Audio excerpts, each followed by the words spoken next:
Hello children, welcome to Akshara 8 Foundation. So today we are going to learn the kinematics chapter. In the kinematics we have seen there motion in a straight line and motion in a plane. Okay. So in 6th, 7th, 8th classes you have learned about the motion in a straight line. Okay. So now we are going to learn about the motion in a plane. Okay. So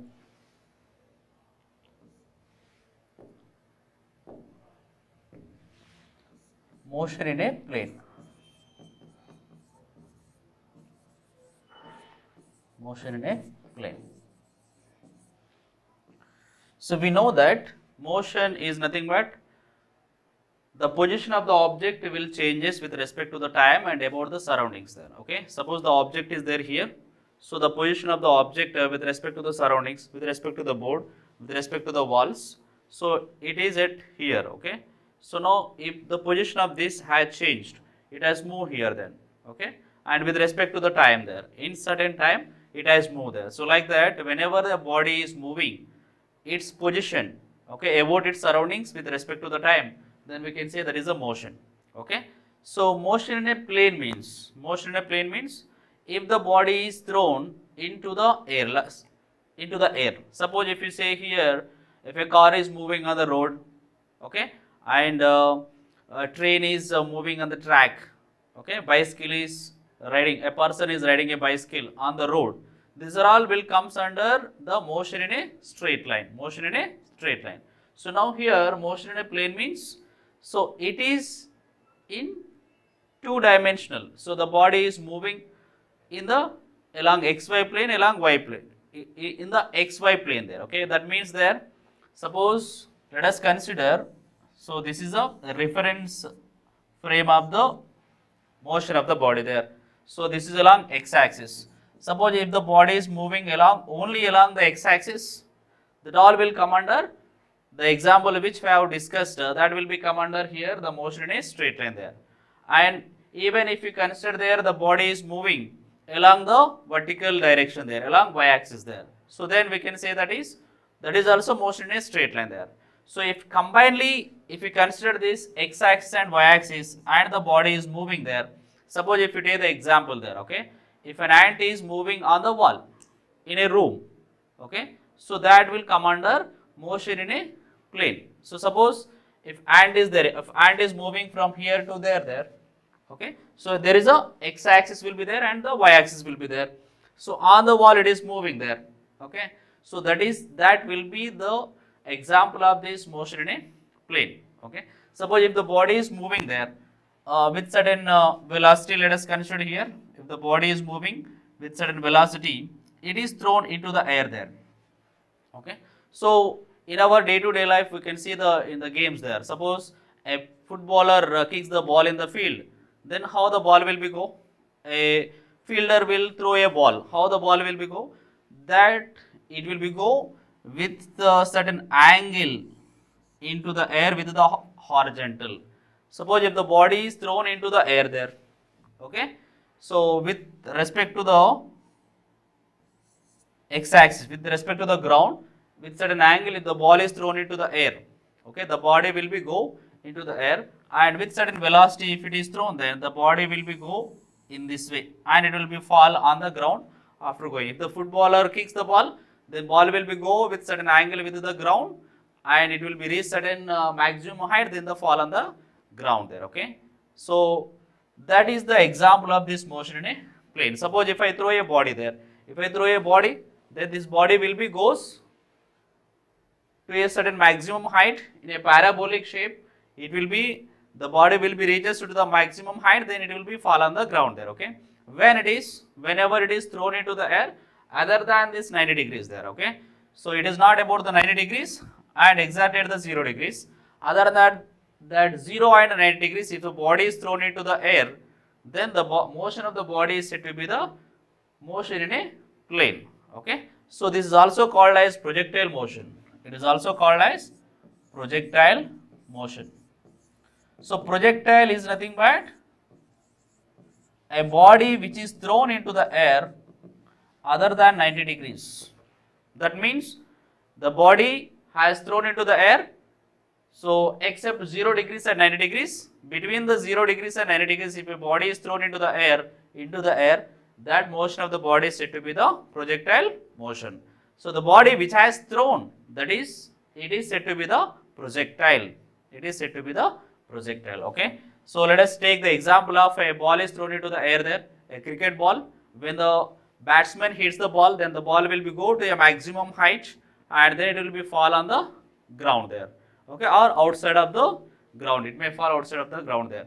So that is an example of this motion in a plane there. If a footballer kicks the ball, then it will be go to a certain maximum height, then it will be fall on the field. So they are all the example of this projectile motion. Okay.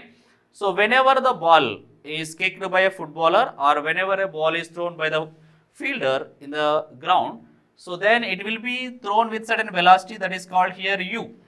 That is called u. Okay. So now this velocity has to be to study the motion of this object, about the projectile, motion of the projectile. So we need to know some of the physical quantities. What are the physical quantities we have discussed in a straight line motion, like velocity, initial velocity, final velocity, acceleration, distance, okay, how much distance it can be traveled. So now that by using those physical quantity, we can understand the motion of the body there, okay, in a straight line motion there, okay. But here, to understand the projectile motion, here also we should know about the initial velocity and the final velocity.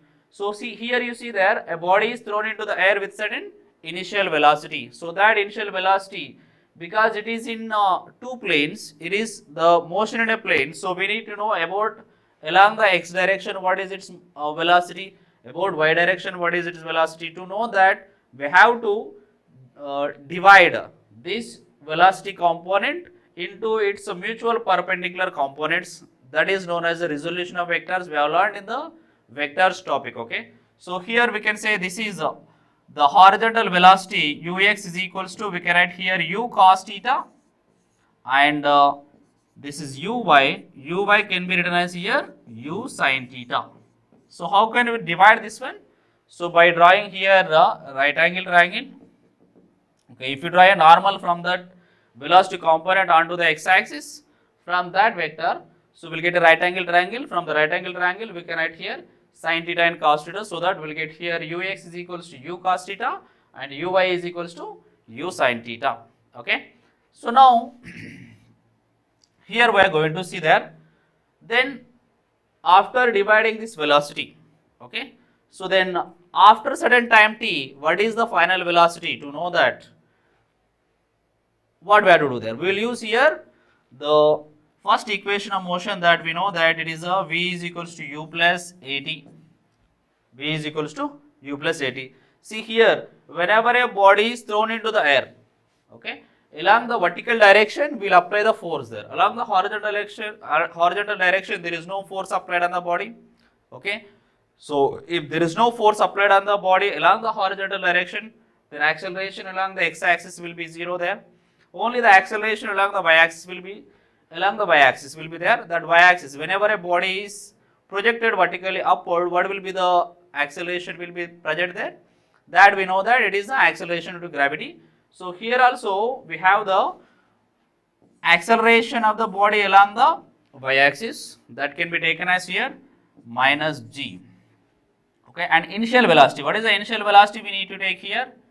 So this one uy. So uy is equals to u cos theta. So now here vy can be written as here vy is equals to, so uy minus, okay, plus ay into t we can add there.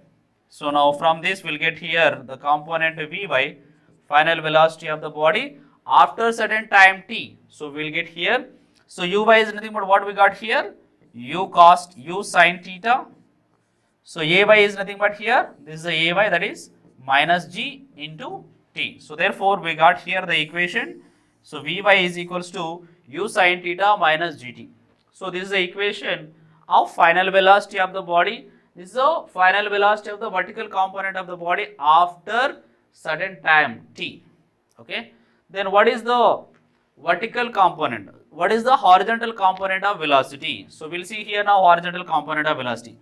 horizontal component of final velocity. So here this is a horizontal component of vertical component of final velocity, that is Vy. So horizontal component of final velocity, that will be represent here Vx. So that can be see in all the directions there. So at everywhere, suppose if we consider here, so at every point consider here Uy. So Vx will be present there, and here at every point so Vy will be present there after certain time t here. In certain time t here the body has, or we can say the projectile has reached here in certain time t, then we'll get their final velocity of the vertical component, okay, is Vy. So that is given by here the equation. So Vy is equals to u sin theta minus gt. So now we'll see here what about this Vx, final velocity, horizontal component of final velocity, that can be given by here Vx. So here also we write here same equation like here ux, this is the initial velocity, plus ax into t, we can write here ax into t. So what is this ux?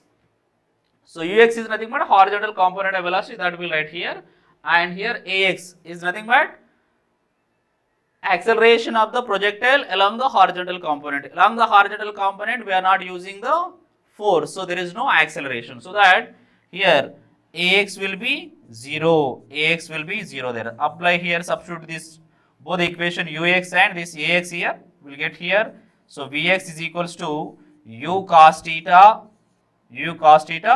and here plus 0 into t. So 0 into something will get 0 only, then so therefore here we will get there Vx is equals to u cos theta, Vx is equals to u cos theta. So that is the reason why there is no horizontal component of acceleration along the horizontal direction. So that is the reason why here the Vx it will be constant at everywhere.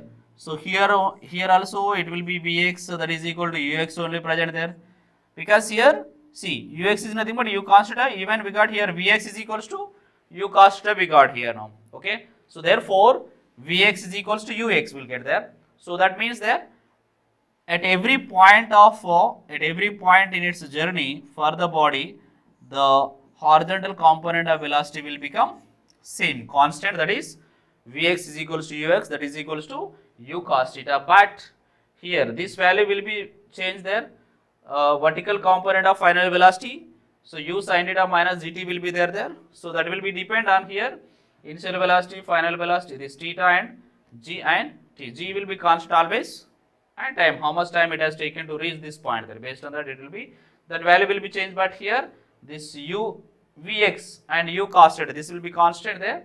It is also vary based on the velocity, with what velocity it has thrown and with what angle it has thrown there. So based on that this will be same, but the formula is same here. This u cos theta will be same at everywhere, but here the vertical component of final velocity will be different there. Suppose this is a maximum height exactly at h maximum. At this height, this vertical component of velocity, final velocity of the vertical component will become 0, because so it is reaching, whenever a body is thrown into the air, the body will be reaches to certain maximum height where its velocity will become 0. Because the velocity is becoming 0, it tries to come onto the ground there, okay. If there is no velocity will become 0 at that height, then again it will be go to certain some more height there, okay. Because it is not going some more height means, that means the velocity of the body after reaching that height it is becoming 0, so that it is coming downward onto the ground. So therefore the final velocity will become 0. Vertical component of final velocity will be 0 at the maximum height. The height where the final velocity of the vertical component will become 0, there that height is said to be the maximum height. Then afterwards again the velocity of the body will be increases. Which velocity will be increases? This velocity, the vertical component of the final velocity will be increases there, okay. So then this is about the velocities there. Again we can write here displacement equation along the vertical component and horizontal displacement along the horizontal direction there. These are we are going to learn in the coming class, okay. So this is about the projectile motion. Then in the next class we are going to see here the equations of the projectile along the vertical direction and along the horizontal direction we are going to see. Okay. Thank you children. Have a nice day.